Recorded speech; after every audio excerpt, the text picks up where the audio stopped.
পড়ালেখার কারণে ছোটবেলা থেকে বাইরে থাকতে হয়েছে। খুব বেশি একটা আসা হয়নি জন্মস্থানে। মাঝে মাঝে আসতাম, এসে সবার সাথে দেখা করে 2-1 দিন থেকে আবার চলে যেতাম। বছরের 2 ঈদের ছুটিতে আসতাম, যদিও বা ছুটি একটু বেশি থাকতো, কিন্তু সেটা আত্মীয়দের বাসায় ঘুরতে চলে যেত। বাংলার এটা একটা ঐতিহ্যে পরিণত হয়েছে। প্রতি ঈদে আত্মীয়দের বাসায় ঘুরতে যাওয়া। এই আত্মীয় স্বজন ঘুরতেই ছুটি ফুরিয়ে যেত। কখনো নিজ এলাকাটা ঘুরে দেখা হয়নি। আজ অনেকদিন পর নিজ এলাকায় ঘুরতে বের হলাম। কানে হেডফোন লাগিয়ে মনের আনন্দে গান শুনছি আর হাঁটছি। মাঝে মাঝে চারপাশে তাকিয়ে দেখছি। হঠাৎই মাথায় কিছু একটা আঘাত অনুভব করলাম। একটা বল আমার সামনে পড়ে আছে, তার মানে এই বলটাই মাথায় চক্কর লাগিয়ে দিল। বলটা মারল কে, সেটাই খুঁজতে হবে। পাশে তাকিয়ে দেখি কয়েকটা ছোট বাচ্চা ক্রিকেট খেলছে। বলটা নিয়ে তাদের কাছে গেলাম। এই বলটা কি তোমরা মেরেছ? পিছনে থেকে একটা মেয়েলি কণ্ঠে ভেসে আসলো। ওরা কেউ মারেনি, আমি মেরেছি। আমি মেয়েটার দিকে অবাক হয়ে তাকিয়ে রইলাম। মেয়েটা কত মিষ্টি দেখতে। এই যে মিস্টার, হা করে কি দেখেন? বলটা দিয়ে তাড়াতাড়ি কেটে পড়েন। আজব তো, একে তো দোষ করছেন, তার উপর সরি না বলে এইভাবে কথা বলছেন। কিভাবে কথা বলছি শুনি? যাকে বলে চোরের মায়ের লম্বা গলা। ও হ্যালো, বেশি বকবক না করে আপনি আপনার কাজে যান। তাই? ওকে, আমি যাচ্ছি। এই যে বলটা দিয়ে যান। সরি, আমি কারো জান না। হ্যাঁ, যেই না চেহারা, নাম রাখছে পেয়ারা। আপনাকে জান বলতে যাব কোন দুঃখে? বলটা দিতে বলছি। সুন্দরভাবে চান, তাহলে দিয়ে দিব। সত্যি বলছি। ওগো শুনছো? বলটা দাও না প্লিজ। আপনাকে কি এখন এভাবে বলতে হবে? ওভাবে বলতে হবে না, আর যদি ওভাবে বলতে চান তাহলেও আমার কোনো সমস্যা নেই। ওই ছামড়া শুন, ভালোই ভালোই বল দিয়ে দে, নয়তো তোর 12টা বাজিয়ে দিব। আজব তো, আপনি আমায় তুই করে বলছেন কেন? তুই তো আমারে চিনিস না, তোর সাথে এতক্ষণ ভালো করে কথা বলছি, এটাই অনেক। বলেন শুনি, আপনি কে? আপনাকে একটু চিনি। তুমি আপুকে চিনো না? এই এলাকার সব ছেলে আপুকে চেনে। তাই? তোমার আপু কি ছেলেদের লিডার? না, সব ছেলে আপুকে ভয় পায়। তাই? কেন? তোমার আপু কি বাঘ না হনুমান? এই, তুই কি এখন বল দিবি? আমি তো বললাম ভালো করে চান, তাহলে দিয়ে দিব। পারবো না। ওকে। আমি আর কথা না বলে আবার হেডফোন লাগিয়ে গান শুনতে শুনতে বলটা নিয়ে চলে আসলাম। মেয়েটা পেছন থেকে বেশ কয়েকবার ডাকছে, কিন্তু আমি ওই দিকে কর্ণপাত করিনি। মেয়েটা তো দেখতে অনেক কিউট, আবার দেখে বড়ই তো মনে হলো, কিন্তু বাচ্চাদের সাথে খেলছে কেন? একগুলো বিয়ে থাকে না, যতই বড় হোক না কেন তাদের বাচ্চাদের মতো স্বভাব যায় না। এই মেয়েটাও মনে হয় ওই গ্রুপের। সেই দুপুরে বের হইছি, এখন প্রায় সন্ধ্যা। বাসার দিকে রওনা হলাম। বাসায় এসে বলটা খাটের উপর রেখে বাথরুমে গেলাম। বাথরুম থেকে বের হয়ে জানালার পাশে দাঁড়ালাম। পাশের বাসায় কেন জানি খুব চেঁচামেচি হচ্ছে। পাশের বাসায় আবার এই সন্ধ্যাবেলায় কি হলো? আমার দাদিকে দেখলাম ওই বাসা থেকে বেরিয়ে আসতে। দাদি বাসায় আসতেই দাদির কাছে গেলাম। দাদি, কই গেছিলা? পাশের বাসায় গেছিলাম একটু। কেন? আর হ্যাঁ, পাশের বাসায় এত চেঁচামেচি কিসের? আর বলিস না, ওই বাসায় একটা মেয়ে আছে, প্রচুর রাগী, কিন্তু মনটা অনেক নরম। আমার কাছে সব সময় আসে, গল্প করে, আমার সাথে পান খায়, আমার মাথায় তেল দিয়ে দেয়, আমিও মাথায় তেল দিয়ে দিই। পাশের বাসায় কি হয়েছে আমি সেটা জানতে চাইছি। পাশের বাসার মেন ডিটেলস জানতে চাইনি।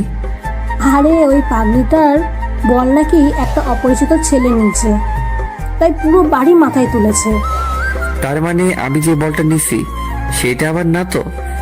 ও, একটা বলের জন্য এত চেঁচামেচি করতে হবে? ওর জিনিস কেউ নিলে ওর নাকি খুব রাগ ওঠে। না জানি ওই ছেলের কপালে কি আছে। ওই মেয়ের থেকে দূরে থাকবি, এলাকার বেশিরভাগ ছেলেই ওর থাপ্পড়ের স্বাদ হজম করেছে। ওই মেয়ের থেকে দূরে থাকবো কি? অলরেডি তো মনে হয় শত্রুপক্ষের খাতায় নিজের নাম লেখাই দিছি। দাদি ওনার রুমে চলে গেল, আমিও আমার রুমে চলে আসলাম। সেদিন একটু তাড়াতাড়ি খাওয়া দাওয়া করে শুয়ে পড়লাম। সকালবেলা ঘুম থেকে উঠে ফোনটা হাতে নিয়ে সময় দেখে বাথরুমে গেলাম। ফ্রেশ হয়ে এসে হঠাৎ কালকের বলটার কথা মনে পড়লো। মনে পড়তেই বালিশের পাশে তাকালাম। কাল রাতে বলটা বালিশের পাশে রেখে ঘুমিয়ে পড়ছিলাম, কিন্তু বলটা নেই কেন? কে নিল? রুম থেকে বের হয়ে আম্মুকে ডাকলাম, আম্মু আম্মু। হ্যাঁ বল, ডাকলি কেন? আমার বালিশের পাশে একটা বল ছিল, সেটা কে নিছে? আমি কিভাবে জানবো? আমার বলছিস কেন? তাহলে কে জানে? আমার রুমে কে আসছিল সকালে? সকালে তো দাদি একবার গিয়েছিল তোকে ডাকতে। তার মানে এই বুড়ির কাজ? আম্মু দাদি কই? ছাদে বসে আছে।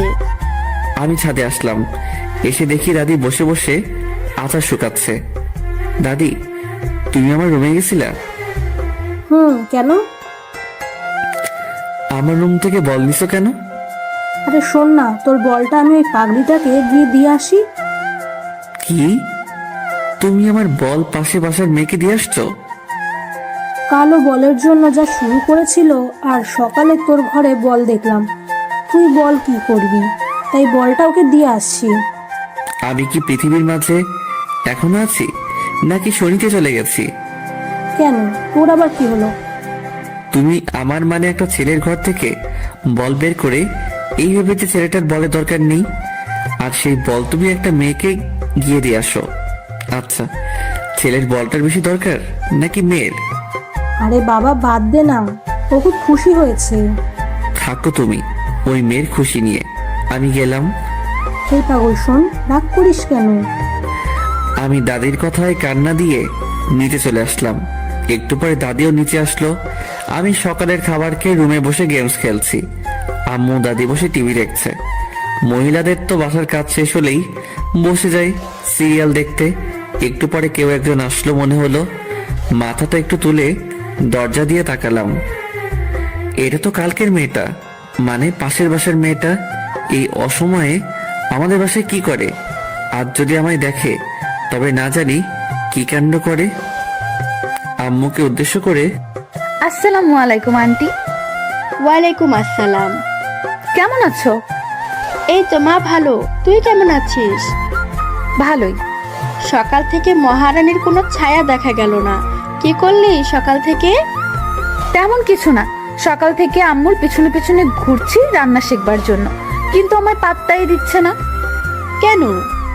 বলে তোর শাশুড়ির কাছে শিখে নিবি। ঠিকই তো বলে। ওই বুড়ি তুমি কাকে যেন দেখাতে চাইলা তখন? মেয়েটি দাদিকে উদ্দেশ্য করে বলল, ও তাহলে তুই এই জন্য বাসায় আসলি? কেন, আমি বোধহয় এমনি আসি না। দাঁড়া দেখাচ্ছি। এই বুড়ি আবার কি এমন জিনিস দেখাতে চাইছে যেটা দেখার জন্য এই মেয়ে আমাদের বাসায় আসছে? আমি মনে মনে এসব ভাবছি, হঠাৎ দাদি আমাকেই ডাকলো। সুমন, এই সুমন। হ্যাঁ দাদি। দাদিকে আমাকে দেখানোর জন্য মেয়েটাকে ডাকছে। আমি দাদির কাছে আসলাম। মেয়েটা আমার দিকে এমন ভাবে তাকিয়ে আছে, মনে হয় চোখ কপালে উঠে গেছে। দাদি ডাকলা? হ্যাঁ, সকালবেলা তোর বলটা নিয়ে ওকেই দিছি। ওর নাম মুমু, আর মুমু ও সুমন। তোমার নাতি তো অনেক বড় হয়ে গেছে। সুমন, তোরা রুমে গিয়ে কথা বল, আমরা টিভি দেখতেছি। কথা বলার কি দরকার? পরিচয় তো হলোই। কি যে বলো না, পরিচয় হওয়ার পর যদি একটু কথা বা গল্প না করি তবে কি হয়? পরে দেখা যাবে রাস্তায় আপনাকে থাপ্পড় দিয়ে বসলাম, তখন কি জিনিসটা ভালো দেখাবে বলুন তো? এই মেয়েকে আমায় ইনডাইরেক্ট হুমকি দিচ্ছে নাকি? তোরা সুমনের রুমে গিয়ে কথা বল। কি আর করার, বাধ্য হয়ে দরজাল মেয়েটাকে নিয়ে আমার রুমে আসলাম। রুমে এসে মোমো দরজাটা আটকে দিল। আপনি দরজা আটকে দিলেন কেন? আপনাকে যদি দরজা খোলা রেখে ধোলাই করি তবে তো সবাই বুঝবে যে তাদের আদরের সুমন বাবু ধোলাই খাচ্ছে। মানে? তুই আমার বল নিয়েছিলি কেন কাল? হ্যাঁ, বলটা আমার লাগছিল তাই? আর সেই বল আজ দাদিকে দিয়ে আমায় পাঠিয়ে দিছিস তাই না? বালিশ তুলে আমায় মারতে শুরু করলো। আমি কিছু বলতে যাব, এমন সময় বাইরে থেকে আম্মু মোমোকে ডাকলো। আন্টি ডাকলো সেই জন্য বেঁচে গেলি, নয়তো আমার বল নেওয়ার ভালো করে শিক্ষা দিতাম। হাই হাই, এ মেয়ে বলে কি? দাদি যা বলছিল সেটাই তো ঠিক। এই মেয়ে তো খুবই ভয়ঙ্কর। বাসায় ভালো থাকতে হলে এই মেয়ের থেকে দূরে দূরে থাকতে হবে। মোমো রুম থেকে বের হয়ে গেল আম্মুর কাছে, আর সাথে সাথেই দাদি আমার রুমে এসে হাজির। কিরে, দরজা বন্ধ করে কি করলি তোরা? কই কিছু না তো, গল্প করলাম। তাহলে দরজা বন্ধ করলি কেন? আমি তো দরজা বন্ধ করিনি, যে দরজা বন্ধ করছে তাকে বলো। বুঝি বুঝি, সব বুঝি, বয়স তো আর কম হলো না। বুঝতে বুঝতে চুল পেকে হলুদ টুকু সাদা হয়ে গেছে। দাদি হাসতে হাসতে চলে গেল। আমি বোকা চৌধুরীর মতো দাদির চলে যাওয়ার দিকে তাকিয়ে আছি। এই বুড়ি তাহলে টিভি দেখেনি? আমার রুমের দিকে তাকিয়েছিল। রুম থেকে বের হয়ে ছাদে আসলাম। এলাকায় কোনো বন্ধু নেই। বন্ধু ছাড়া জীবন যে কতটা দুর্বিষহ, কতটা বোরিং তা আজ হাড়ে হাড়ে বুঝতে পারছি। একটু পরে আম্মু আর একজন মহিলা ছাদে আসলো। ভাবি, আমি একাই সব সামাল দিতে পারবো না। চিন্তা করিয়েন না ভাবি, আমরা তো আছি। কাল সকাল থেকে আপনারা সবাই থাকবেন। কালকের সব দায়িত্ব আপনার। আচ্ছা, সবকিছু সংগ্রহ করে রাখা আছে তো? আপনি একবার গিয়ে সবকিছু দেখে আসলে ভালো হতো। আচ্ছা, আমি একটু পরে যাচ্ছি, কিছু হাতের কাজ আছে সেটা শেষ করে। আচ্ছা ঠিক আছে ভাবি, তাহলে আমি আসি। আচ্ছা। মহিলা চলে গেল, কিন্তু কি যেন মনে করে আবার ফিরে আসলো। ভাবি, শুনলাম আপনার ছেলে আসছে। হ্যাঁ ভাবি, কার থেকে শুনলেন? আপনার শাশুড়ি বলল। তো কই আপনার ছেলে? ওই তো দাঁড়িয়ে আছে। সুমন, এই সুমন। আম্মু যে এখন আমায় ডাকবে সেটা আমি আগে আন্দাজ করতে পারছিলাম। হ্যাঁ আম্মু। ইনি হচ্ছে মোমোর আম্মু। আসসালামু আলাইকুম আন্টি। ওয়ালাইকুম আসসালাম, অনেক বড় হয়ে গেছো। বিয়ে দিব, পাত্রী খুঁজছি। আমি লজ্জায় কিছুটা মাথা নিচু করলাম। লজ্জা তো মোটেই পাইনি, কিন্তু আন্টিকে দেখাচ্ছি যে আমি লজ্জা পেয়েছি। আসো বাবা, আমাদের বাসায় থেকে ঘুরে আসো। এখন না আন্টি, আম্মু সহ যাবো এক সময়। ঠিক আছে, তাহলে আমি আসি। মহিলা চলে গেল। এবার আম্মু আমার দিকে তাকালো। কিরে, তুই আবার লজ্জাও পাস? কে? আমি? কখন? তাহলে একটু আগে মাথা নিচু করলে যে? ওটা তো আন্টিকে দেখানোর জন্য। ও আচ্ছা, তুই থাক, আমার কাজ আছে। আম্মু চলে যাচ্ছে। আম্মু, কিছু বলবি? কাল কি আছে যে উনি তোমায় ডেকে গেল? কাল ওনার বড় মেয়ের গায়ে হলুদ। কেন, তুই জানিস না? কই না তো। তোর জানতে হবে না। আম্মু চলে গেল। আমিও আবার বাইরের পরিবেশটা দেখতে লাগলাম। সারাদিন ঘরে বসে শুয়ে থাকতে আর ভালো লাগে না। ইচ্ছে হয় কোথাও থেকে ঘুরে আসি, কিন্তু কাকে নিয়ে যাব? কাউকে তো চিনি না। বেশ কিছু সময় পর আম্মু আবার আসলো। কিরে, যাবি? কোথায়? মোমোদের বাসায়। ডেকে তো গেল, চলো যাই। ওখানে গিয়ে কোনো পাকনামি করবি না। কি যে বলো না, আমি কত ভদ্র। সেটা তো আমি ভালো করেই জানি। এখন চল। আমি আম্মু আন্টির বাসায় আসলাম। আমরা যাওয়ার পর আন্টি আমাদেরকে হলুদ আর বিয়ের সব জিনিসপত্র দেখাতে লাগলো। কোনো কিছু বাদ পড়ছে নাকি সেটা বারবার আম্মু থেকে জানতে চাচ্ছে। এসব দেখতে দেখতে আমার মাথা কাজ করা বন্ধ করে দিচ্ছে প্রায়। আন্টি আপু কই? আমি হঠাৎ করে কথা বলায় দুজনে জিনিসপত্র দেখায় ব্যাঘাত ঘটলো। দুজনেই আমার দিকে তাকিয়ে আছে। হয়তো আমার কথাটা কিছুটা অপ্রত্যাশিত। কোন আপু? যে আপুর বিয়ে। কেন? ওকে দিয়ে তোর কাজ কি? এখানে তো তোমরা তোমাদের কাজ করছো, আমি বসে বসে কি করব? তাই গিয়ে আপুর সাথে একটু কথা বলে আসি। ও ও তো ওর রুমে আছে।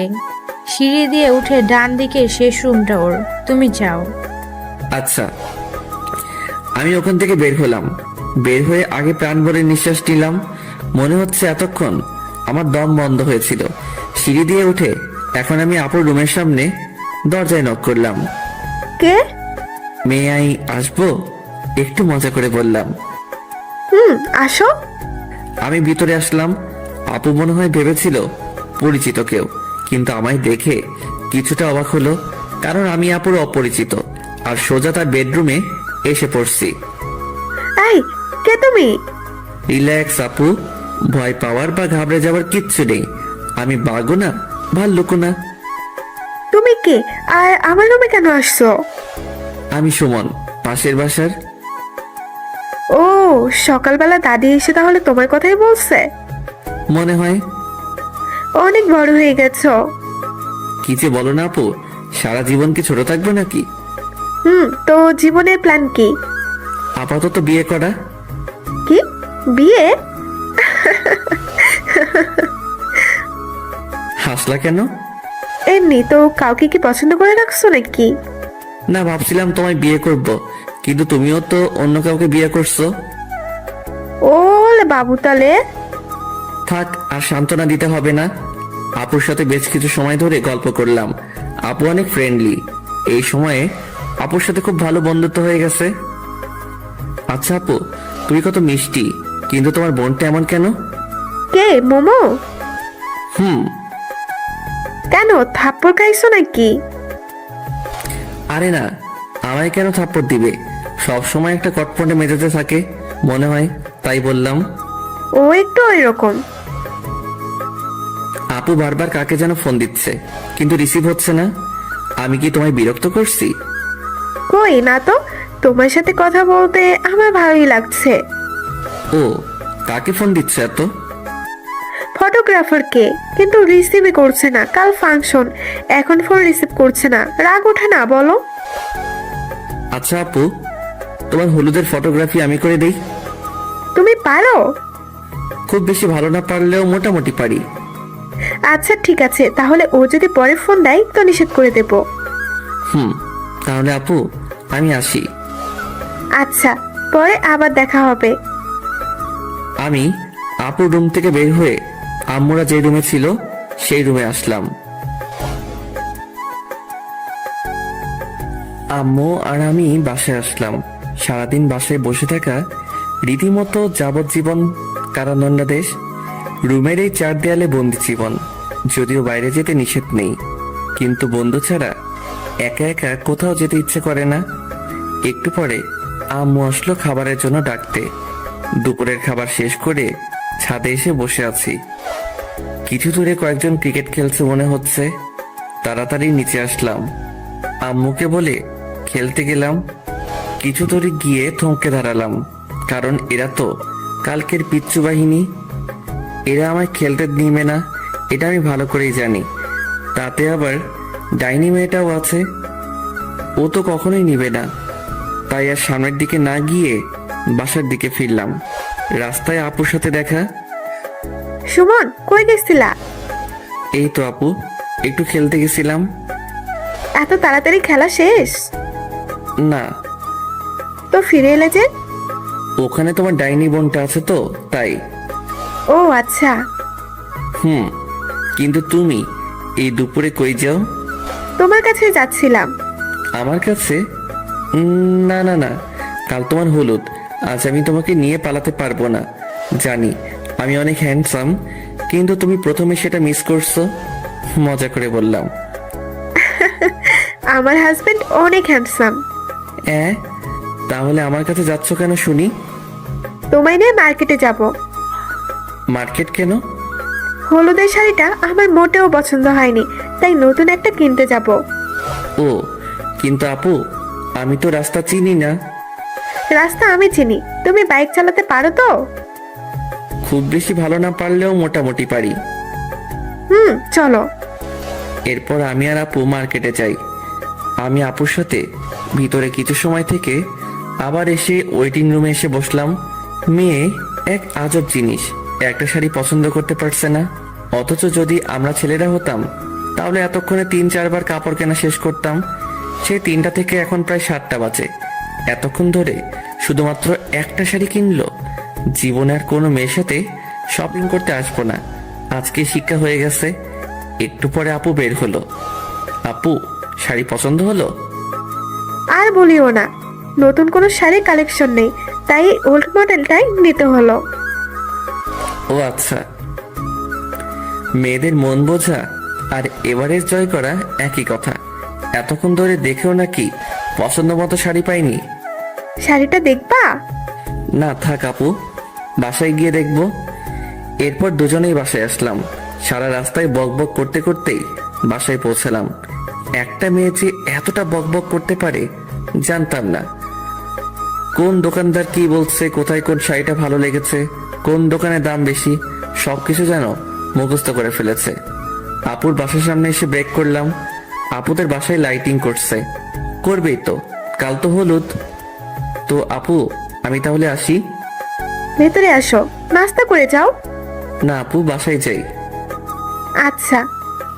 আমি বাইক স্টার্ট দিলাম, এমন সময় আপু আবার ডাকলো। সুমন, এই সুমন, হ্যাঁ আপু।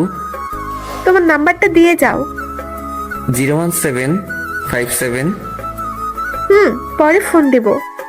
আচ্ছা। আর হ্যাঁ, এটা তোমার জন্য। আমার দিকে একটা শপিং ব্যাগ এগিয়ে দিল। কি এটা আপু? এটা তোমার আপুর পক্ষ থেকে গিফট। কিন্তু কোনো কিন্তু না, এতে একটা পাঞ্জাবি আছে, কাল পরবা। বাসায় এসে ফ্রেশ হলাম। একটু পরে দাদি আসলো। কি রে, কই গেছিলি? আপুকে নিয়ে শপিং করতে। ও, খেতে আয়। তুমি যাও, আমি আসছি। হালকা একটু খেয়ে আবার রুমে আসলাম। বেডের উপর বসে বসে রুমটা দেখছি। সচরাচর কাজ না থাকলে আমি যেসব অকাজ করি তার মাঝে এটা একটা। রুমে কি কি জিনিস আছে, কয়টা টিকটিকি আছে, এগুলো শুনি। হঠাৎ চোখ পড়লো গিটারের উপর। অনেকদিন হলো গিটারটা ধরা হয় না, কিন্তু গিটারের উপর কোনো বালু জমে নেই মনে হয়। আম্মু রেগুলার পরিষ্কার করে। গিটারটা হাতে নিয়ে ছাদে আসলাম। চারদিক কেমন জানি নিস্তব্ধতা বিরাজ করছে, কোথাও কোনো শব্দ নেই। গিটারের সুর তুলতে চেষ্টা করছি, কিন্তু অনেকদিন পর তো, তাই একটু সমস্যা হচ্ছে। বিরক্ত হয়ে গিটার আবার রুমে নিয়ে এসে রাখলাম। গিটার রেখে পিছনে ঘুরে দেখি দজ্জাল মেয়েটা আমার পিছনে দাঁড়িয়ে আছে। হঠাৎ করে ওকে দেখে একটু ভয় পেয়ে গেছিলাম। হঠাৎ করে কাউকে দেখলে একটু ভয় পাওয়া বা চমকে যাওয়াটা স্বাভাবিক। আপনি রাতের বেলা আমার রুমে আসছেন কেন? এমনি। কেন আসা যাবে না? কারো রুমে আসতে গেলে যে পারমিশন নিতে হয় সেটা জানেন না? জানি, কিন্তু এই বাসার সবগুলো রুমই আমার, তাই কারো পারমিশনের প্রয়োজন পড়ে না। আমার রুমে আসতে গেলে পারমিশন নিতে হবে। নিব না পারমিশন। কি করবি? যখন ইচ্ছা হবে তখনই আসবো। কিছু করতে পারবি? মোমো কথা বলছে আর আমার দিকে আসছে, আর আমি পিছনে পিছিয়ে যাচ্ছি। পিছিয়ে যেতে যেতে বেডের উপর বসে পড়লাম। আপনি এত অল্পতেই রেগে যান কেন? জানি না, তোকে দেখলেই কেমন জানি রাগটা নিজ দায়িত্বে উঠে যায়।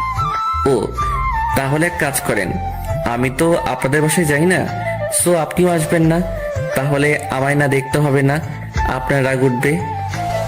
বেশি বুঝবি না। আর গিটারটা ওভাবে রাখলি কেন? কিভাবে রাখছি? যেভাবে রাখা ছিল সেভাবে রাখছি। ওটা কখনোই ওভাবে রাখা ছিল না। আমার রুম, আর আমার থেকে আপনি বেশি জানেন? জানি, কারণ আমি প্রতিদিন রুমটা পরিষ্কার করি আর সব জিনিস গুছিয়ে রাখি। মানে আপনি আমার রুম গুছিয়ে রাখেন কেন? তখন তো জানতাম না যে এটা একটা গাধার বা গরুর রুম, নয়তো জীবনেও রুমে আসতাম না। এখন তো জানলেন, সো আর আসার দরকার নেই। বললেই হলো। এত কষ্ট করে গরুর থেকে মানুষের রুম বানালাম, আর আপনি আবার গরুর রুম বানাবেন? সেটা হচ্ছে না। প্রতিদিন আসবো, যখন ইচ্ছে হবে তখনই আসবো। এসে যদি দেখি একটা জিনিস ওপাশ থেকে এপাশ হয়েছে, তো আপনার একদিন কি আমার যে কয়দিন লাগে। মোমো কথা শেষ করে চলে গেল। শুয়ে শুয়ে ভাবতে লাগলাম, আজব দুনিয়া। আমার রুমে আমি নিজের ইচ্ছে মতো শান্তিতে থাকতেও পারবো না। হে খোদা, হয় উঠাই নাও, নয়তো মই পাঠাও, নিজেই উঠে যাই। এসব উল্টাপাল্টা ভাবতে ভাবতে কখন যেন ঘুমিয়ে পড়ছি। স্বপ্নে দেখতেছি আমি বৃষ্টিতে ভিজছি। আহ, কতটা মজা বৃষ্টিতে ভিজে। হঠাৎ কে যেন এই বৃষ্টির মাঝে ছাদের উপর থেকে এক বালতি পানি আমার উপর ঢেলে দিল। সাথে সাথে চমকে উঠে ঘুমটা ভেঙে গেল। উঠে দেখি আমার পুরো শরীর ভিজে গেছে। আমি স্বপ্নের মধ্যে বৃষ্টিতে ভিজলাম, আর বাস্তবে আমার শরীর ভিজে গেছে। আজব তো, সামনে তাকাতেই দেখি দজ্জাল মেয়েটা হাতে বালতি নিয়ে দাঁড়িয়ে আছে। ও তাহলে এই জন্য আমার শরীর ভিজে গেছে। আর আমি ভাবলাম, যাই হোক, এই আপনার সমস্যা কি? আমার কোনো সমস্যা নেই, সব সমস্যা আপনার। মানে? আপু সকাল থেকে আপনাকে অনেকবার ফোন দিছে, আমায় বলল আপনি নাকি রিসিভ করছেন না, তাই আসলাম দেখতে বেঁচে আছেন নাকি গেছেন। তো ডাকতেই তো পারতেন, পানি দেওয়ার কি দরকার ছিল?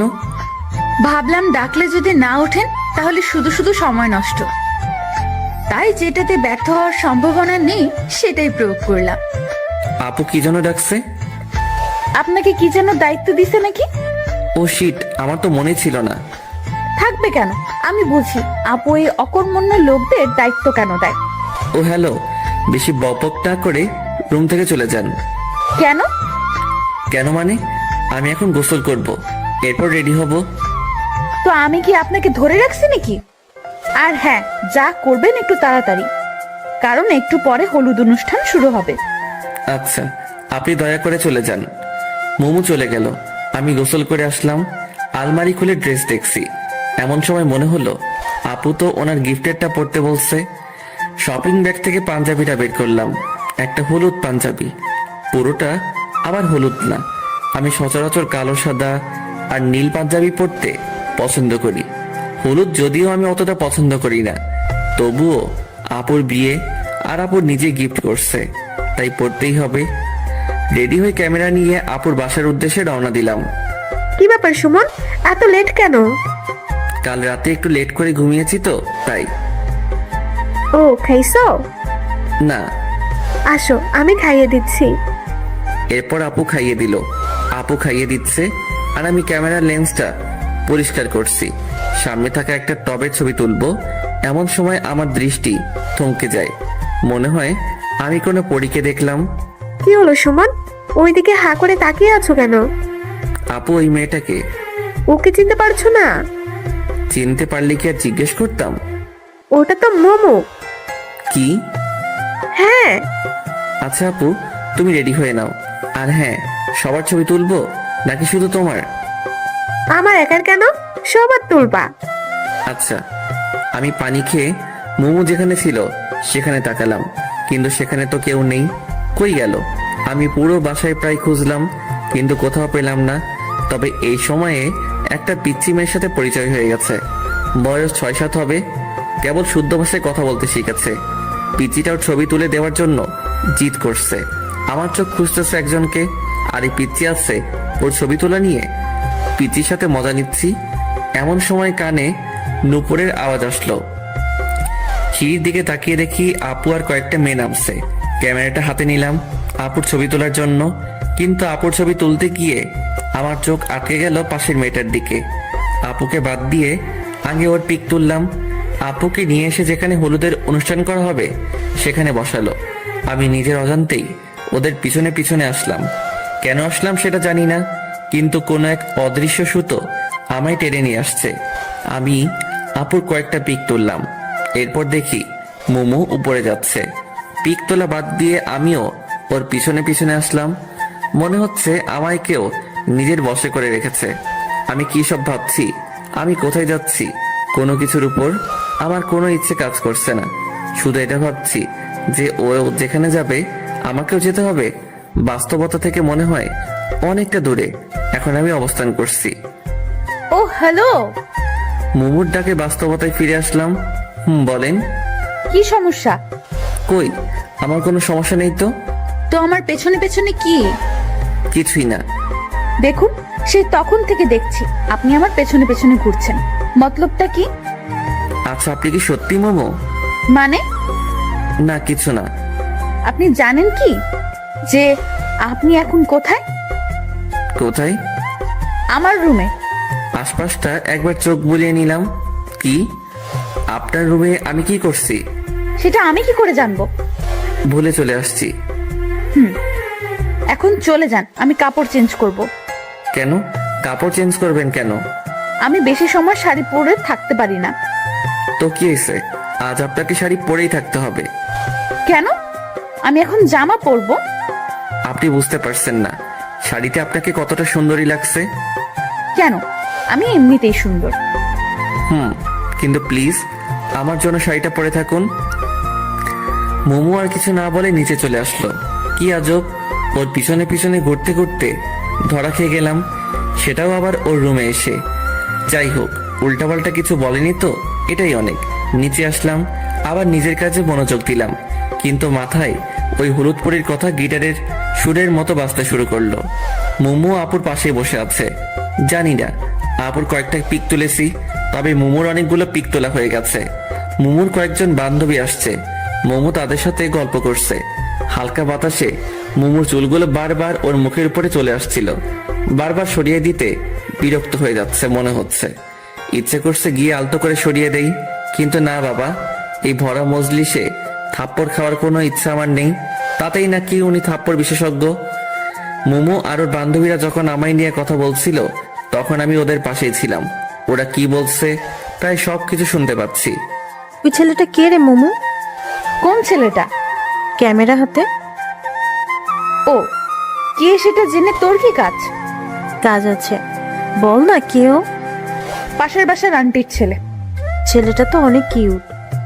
খবরদার নজর দিবি না। কেন, তুই কি নিজের নামে করে রেখেছিস নাকি? তাই মনে হয়। ওই দেখো না, ম্যাচিং করা শাড়ি পাঞ্জাবিও পরেছে। ওই শোন, উল্টাপাল্টা ভাবটা বন্ধ কর, বুঝলি? আর ওর সাথে আমি অসম্ভব। ও, তাহলে আমাদের একটু আলাপ করাই দে না। আমি কেন দিব? ওদের যদি দরকার হয় তো তোরা নিজে গিয়ে কথা বল। ও ওকে, তুই শুধু আমাদের সাথে থাকবি। পারবো না। তুই পারবি, আমি জানি, চল। মোমোকে জোর করে নিয়ে আসলো। আমি অন্যদিকে তাকিয়ে এমন একটা ভাব নিলাম যেন আমি ওদের কোনো কথাই শুনিনি। Excuse me. আমায় বলছেন? হ্যাঁ, আপনি ছাড়া তো আর আশেপাশে কেউ নেই। হ্যাঁ বলুন। আমাদের সবার গ্রুপ পিক তুলে দিবেন।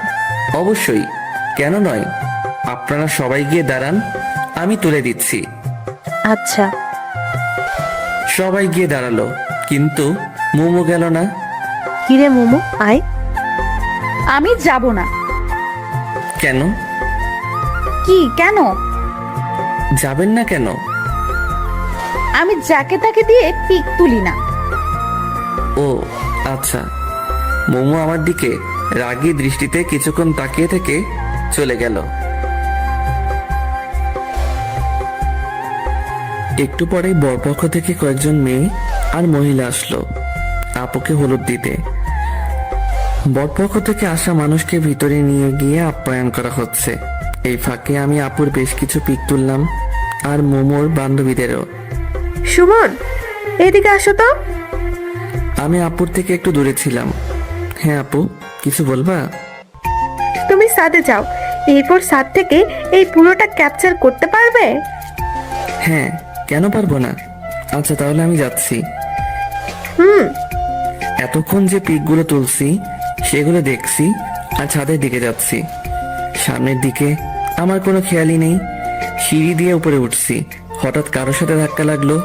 কার সাথে ধাক্কা লাগলো, সে পড়ে গেছে নাকি দাঁড়িয়ে আছে সেটা না দেখেই শুধু সরি বলে আমি আমার মতো চলছি। ছাদে আসলাম। এদের ছাদটা তো খুব সুন্দর, অনেক ফুলের গাছ। আমি আপুর কথা মতো সামনের পুরোটা ক্যাপচার করছি। হঠাৎ কেউ আমার কাঁধে হাত রাখলো, আমি হাতটা সরিয়ে দিলাম, আবার হাত দিছে। এবার রাগ উঠলো। পিছনে তাকাতেই আমার গালে থাপ্পড় পড়লো, কিন্তু যে থাপ্পড় দিল তাকে তো আমি চিনি না, তাহলে মারলো কেন? থাপ্পড় দিয়ে শুধু একটা সরি বলে চলে গেল। আজব মানুষ। আমি গালে হাত দিয়ে নিচে আসলাম, এসে পিকগুলো দেখানোর জন্য আপুর কাছে আসলাম। যে মেয়ে আমায় থাপ্পড় দিছে সেটা আপুর পাশে বসে আছে। মেয়েটাকে দেখে আর ওই দিকে গেলাম না, অন্যদিকে মোড় ঘুরলাম।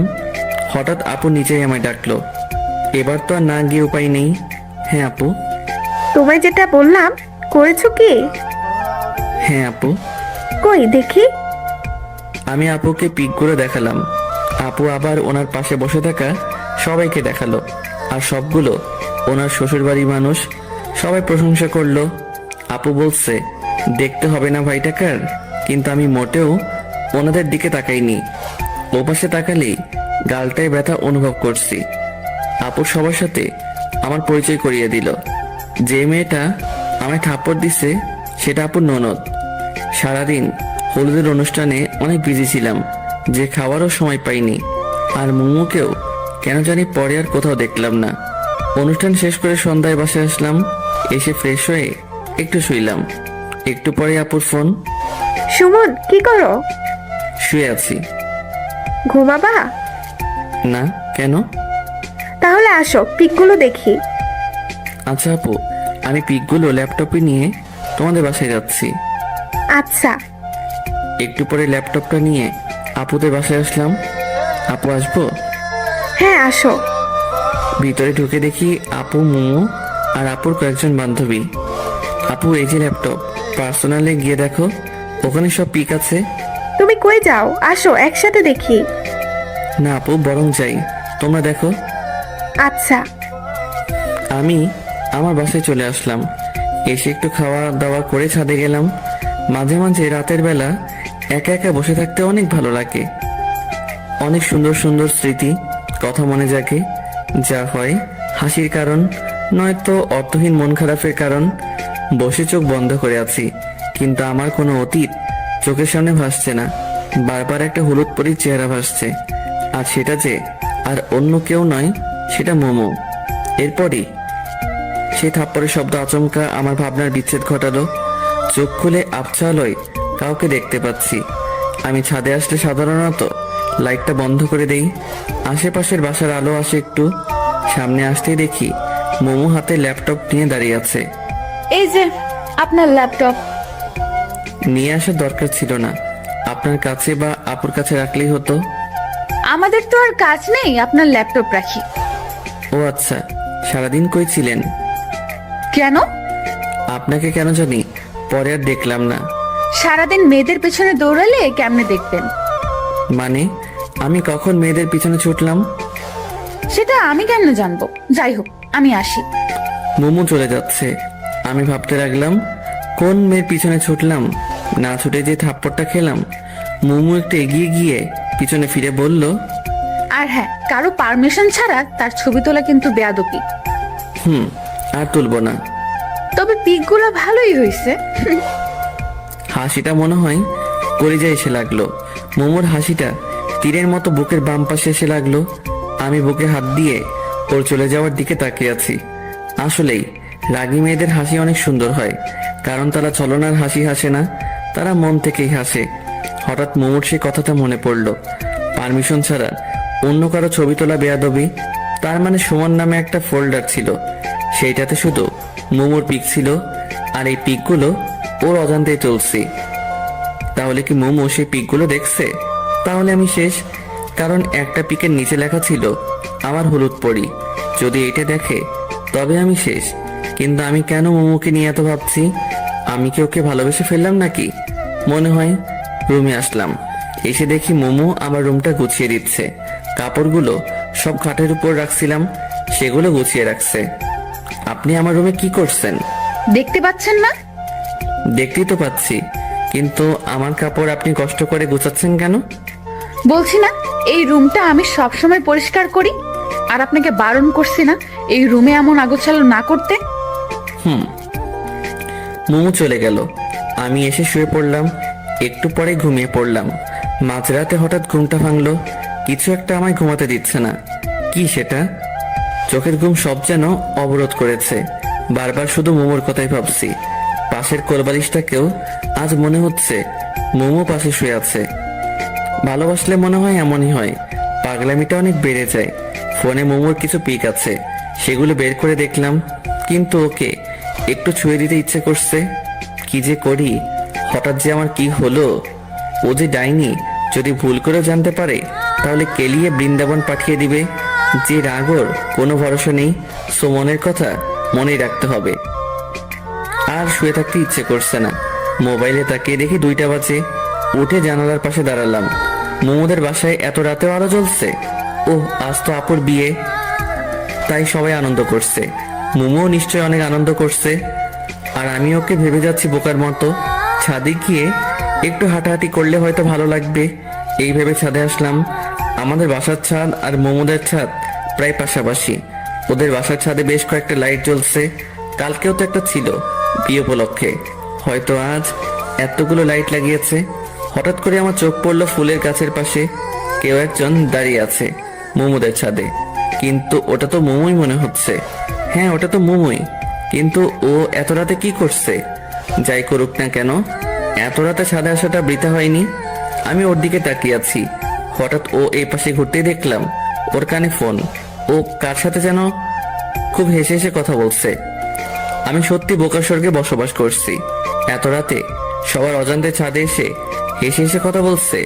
নিশ্চয়ই ওর বয়ফ্রেন্ড হবে। আমি ওর দিকে তাকিয়ে আছি। হঠাৎ ও আর আমায় চোকাচোকি হতেই ও ফোনটা কান থেকে নামালো। তুমি এত রাতে ছাদে? এই প্রথম মোমো আমায় তুমি বললো। এমনি আসলাম, রুমে ভালো লাগছে না তো তাই আসলাম। আপনি এখানে কি করছেন? ফোনের ওপাশে যে ছিল সে হয়তো বলল কে আসছে, তাই মোমো ফোনটা কানে নিয়ে বলল, পাশের বাসার যে ছেলেটার কথা বলছিলাম সেই ছেলেটা ওদের ছাদে আসছে। কথাটা শুনে একটু হাসি পেল। কেন যে হাসি পেল সেটা আমি নিজেও জানি না। আমি আর কিছু না বলে চলে আসলাম।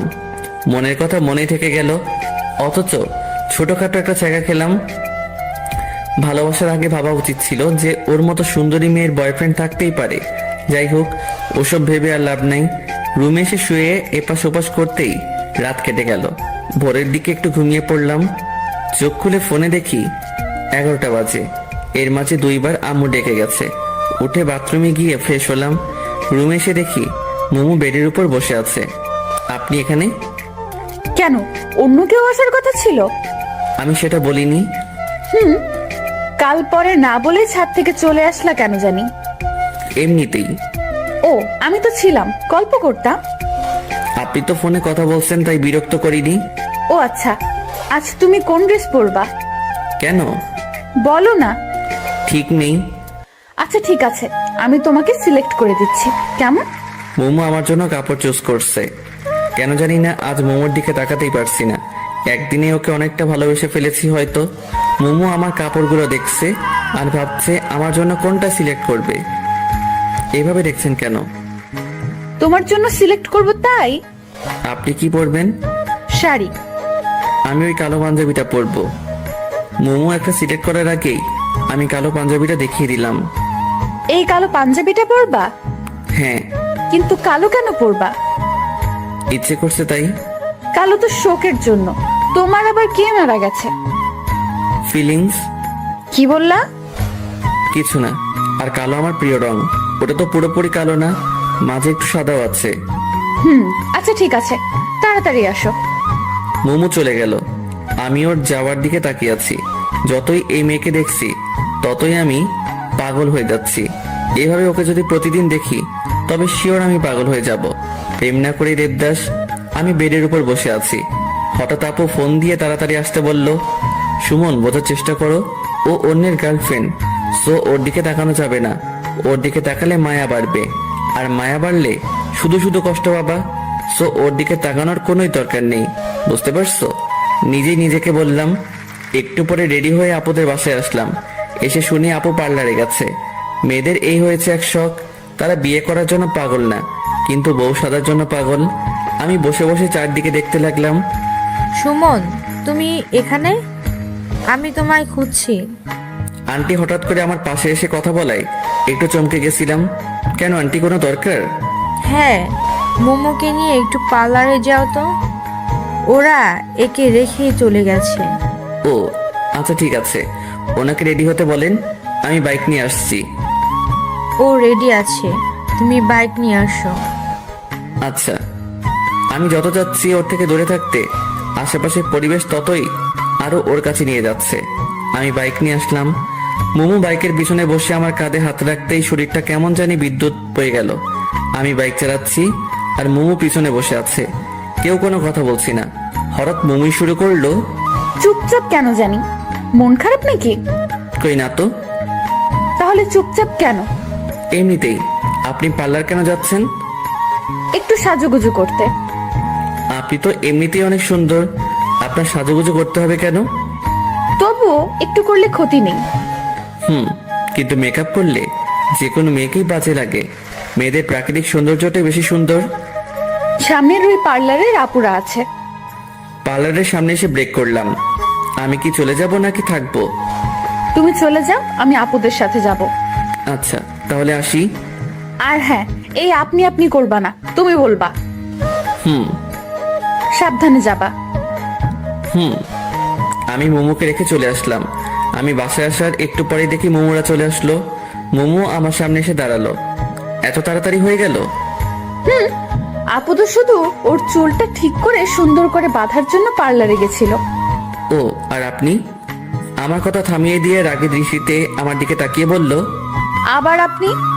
সরি, তুমিও তো দেখি কোনো সাজুগুজু করো নাই। এমনিতেই কেন জানি না ইচ্ছে করলো না, তাই। আচ্ছা ঠিক আছে, আমি ভেতরে গেলাম। আচ্ছা, আজ আমার কোনো দায়িত্ব নেই, কারণ আজ ওনাদের ফটোগ্রাফার আসছে। আমি একটা চেয়ারে বসে মাথা নিচু করে পাবজি খেলছি। সবাই বলা বলি করছে বরযাত্রী আসছে। যদিও কানে হেডফোন লাগানো, কিন্তু তবুও কথাগুলো কানে আসছে। একটু পরে আমার পাশের চেয়ারটাতে কেউ একজন এসে বসলো। পাশের চেয়ারে যে বসছে, হাই। মাথা তুলে তাকালাম। এটা তো ওই মেয়েটা যে আমায় থাপ্পড় দিছিল। আপনা আপনি আমার হাত গালে চলে আসলো। আমি তাড়াতাড়ি উঠে অন্য জায়গায় আসলাম। এই মেয়েটার চক্করে পড়ে এনিমি এসে আমায় মেরে দিয়ে গেছে। কি হলো, আমায় দেখে পালালেন কেন? কই না তো। তাহলে চলে আসলেন যে? এমনিতেই। আসলে কাল আপনাকে থাপ্পড় দেওয়ার জন্য সরি। ইটস ওকে, কিন্তু দয়া করে যদি বলতেন থাপ্পড়টা কেন দিছিলেন তাহলে ভালো লাগতো। ছাদে ওঠার সময় আপনার কারোর সাথে ধাক্কা লাগে, আর সেই মানুষটা আমি। কিন্তু আপনি একবার পিছন ফিরে তাকালেনও না, তাই খুব রাগ উঠছিল। ও সরি, আমার ভুল ছিল। আসলে একটু তাড়াহুড়া করছিলাম তো, তাই সেইভাবে খেয়াল করা হয়নি। তো আজ আপনার ক্যামেরা কই? বাসায়। বাসায় কেন? আজ তো ফটোগ্রাফার আসছে। ও, আসলে কাল ভাবির কাছে আপনার অনেক প্রশংসা শুনলাম। তারপর ভাবলাম আপনি ইচ্ছে করে এমনটা করেননি, তাই খুব খারাপ লাগছিল। হুম। আমি নিশি। সুমন। চলেন ভাবি রুমের ওইদিকে যাই। আমি ওইদিকে গিয়ে কি করব? ওইদিকে তো সব মেয়েরা। আপনি যান, আমি এখানে ঠিক আছি। আচ্ছা, আল্লাহ হাফেজ। আল্লাহ হাফেজ। কি আজব, আমি ইচ্ছে করে এমন করছি ভেবে আমি থাপ্পড় দিছিল। অবশ্য এখানে ওনার কোনো দোষ নেই, কারণ অধিকাংশ ক্ষেত্রে ছেলেরা এটাই করে। তাই ছেলেদের প্রতি তাদের এমন একটা বাজে ধারণা জন্ম নিচ্ছে। তবে তাদের ভাবা উচিত সকল মানুষ একরকম নয়। একজনের জন্য সবাইকে একরকম ভাবা উচিত নয়। কাল থাপ্পড় দিয়ে আজ আসছে সরি বলতে, যদিও বা আমারও দোষ ছিল। যাই হোক, আবার ফোন বের করলাম। আবার পাবজি খেলা শুরু। প্যারাশুট থেকে নেমে গান পাওয়ার আগেই এনিমি এসে মেরে দিয়ে গেল। কেমনটা লাগে? আর খেলবই না। আবার একটা চেয়ারে বসলাম, কিন্তু একা একা আর কতক্ষণ বসে থাকা যায়? তাই উঠে বাসায় আসলাম। আমার বাসাও ফাঁকা, সবাই তো ওদের বাসায়। এসে শুয়ে পড়লাম। কিছুক্ষণ পরে ঘুমিয়ে পড়লাম। হঠাৎ করে ঘুমটা ভেঙে গেল। কিছু খাওয়া হয়নি, খুব ক্ষুধা পাইছে মনে হয়, তাই জন্য ঘুমটা ভেঙে গেল। মোবাইলটা হাতে নিয়ে দেখি সন্ধ্যা 7টা বাজে। উঠে ফ্রিজের দিকে এগোলাম। কয়েকটা আপেল আছে, এখন আবার আপেল খাবো? কিছু করার নাই, খেতেই হবে। পেটের মধ্যে ইঁদুর কাটছে। 2 হাতে 2টা আপেল নিয়ে ছাদে আসলাম। খাচ্ছি আর নিচের দিকে দেখছি বিয়ের অনুষ্ঠান এখনো শেষ হয়নি। তুই বাসায় কখন আসছিস? আম্মু হঠাৎ করে পিছনে থেকে কথা বলে কিছুটা ভয় পেলাম। এই তো অনেকক্ষণ আগে। খেয়েছিস কিছু? এখনো খাচ্ছি, এই যে। শুধু আপেল খেয়ে কি পেট ভরে? আচ্ছা, এই বিয়ের অনুষ্ঠান আরো কতক্ষণ থাকবে?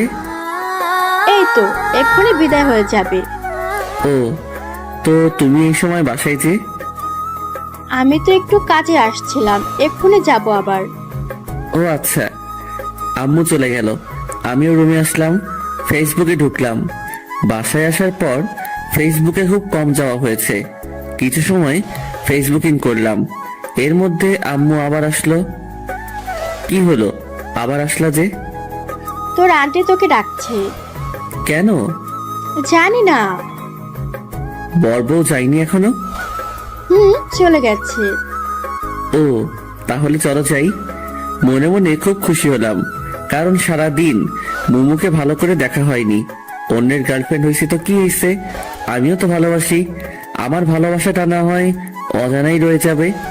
এখন গিয়ে ওকে একটু দেখে আসবো। মুমুদের বাসায় আসলাম। আন্টি আমায় বিভিন্ন প্রশ্ন করা শুরু করলো। কই ছিলাম, কি কি করলাম, কেমন এনজয় করলাম ইত্যাদি। আমি শুধু শুনছি, আর কোনটার কি উত্তর দিলাম নিজেই জানি না। আমি তো বাসায় গিয়ে ঘুমিয়েছিলাম। আমার মন আর দু চোখ শুধু একজনকে খুঁজছে, কিন্তু আশেপাশে অনেক মানুষ আছে। মুমু কেন নাই? আন্টি খাইতে দিল, আমি খাচ্ছি, আর পাশে আম্মু আন্টি গল্প করছে। ভাবি, কে কে গেল বউয়ের সাথে? সুমনের দাদি আর মুমুকে পাঠিয়ে দিলাম। ও, ভালোই করেছেন। মুমু আর দাদিকে আবার কই পাঠাই দিছে? দাদি কই গেছে? ডিরেক্ট মুমুর কথা জিজ্ঞেস করলে অন্য কিছু ভাবতে পারে, তাই বুদ্ধি করে দাদির কথা বললাম।